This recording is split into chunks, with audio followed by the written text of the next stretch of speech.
All right, in this chapter, we're going to talk about how to transfer units in and out of your dealership to another dealer. This is something you'll do if you have multi locations within your organization, or you're just actively a dealer who trades units with other dealers to get what you need. So, to do that, if you have the correct permissions, you'll come over to the major unit module here. You'll click the major unit management tile. Once we land on the major unit management page, we can see over here some left-hand collapse menu options, and we have transfer into inventory and transfer out of inventory. So the first thing we're going to do is transfer into inventory, and we can tell we're waiting on something because there's a red exclamation mark there, meaning there's units waiting to come into our dealership. When I come to the page, I can see a list of previously traded items, and I can tell again that I have a unit I need to transfer in because of the red exclamation mark. So I can click that button and I can see the unit I'm waiting on. It's coming from my other location here, what the unit is. This is EasyGo. I pick my flooring vendor, and once I do that, I can come over here and say receive transfer. Now, I can either say confirm and go to inventory detail, which means once I do that, it's going to open up the detail. Maybe I want to add in some notes, or I can just hit confirm and it adds into my inventory. And that's what I'm going to do. I don't need to update it at all. I've got all the VIN information in there.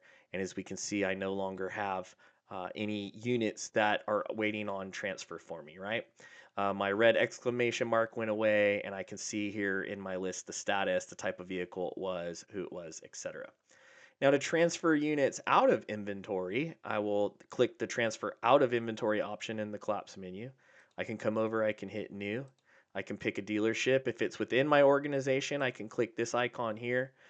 If I'm just trading with a dealer outside of my organization, I'll add them in as a customer and select them as a customer.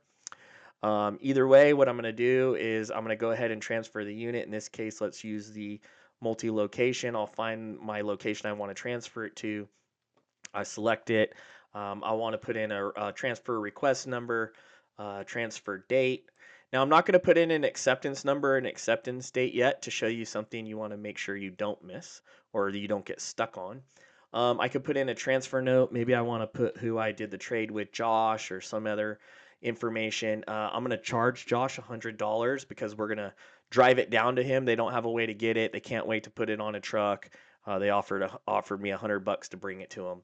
I can do that, and then I can search for a vehicle in my inventory that I want to look at. So let's say it's this Legion EV we're trading. I can put add selected. I'm going to see my unit cost, the transfer charge amount that I have there. And again, you can see I can't complete my trade yet. And that's because you have to have both a transfer acceptance number and a transfer acceptance date. You may not have a legit number, but you do have to put something in the field. And you notice once I have an acceptance number and an acceptance date, it will let me complete the transfer. I can then hit complete. I can get a copy of printout for my records if I need to stick in the deal jacket or to send with a copy of the MSO and the invoice, whatever it is, to the receiving dealer. So as you can see, it's not a very hard process to transfer units in and out of inventory in DX1.